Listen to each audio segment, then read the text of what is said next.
Alright YouTube, I have a W211 E320 Mercedes. Just wanted to give you guys a heads up. We just fixed this car so I can't show you, but if you're having an issue with the no start situation and some of the faults you're experiencing are that you're able to put the key in the ignition, right, and all your lights come on when you turn the ignition key, but you can't go anywhere past here and you don't hear any clicks or anything. But as long as your key is moving in the ignition, the first thing you want to do is come over to your fuse box. Obviously put a jumper pack on your battery, make sure that your battery has enough juice to start.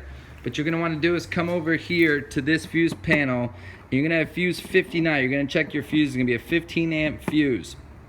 If that fuse is blown, you most likely are going to need a starter. So that's a great place to start.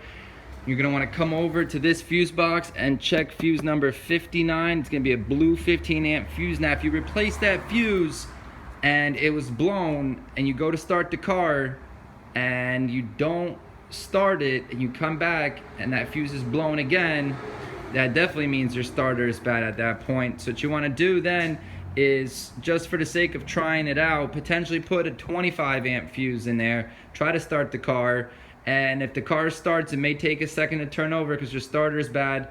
Definitely replace your starter. Once again, so you're going to come over here, you're going to check all your fuses. You're going to have a 15 amp fuse.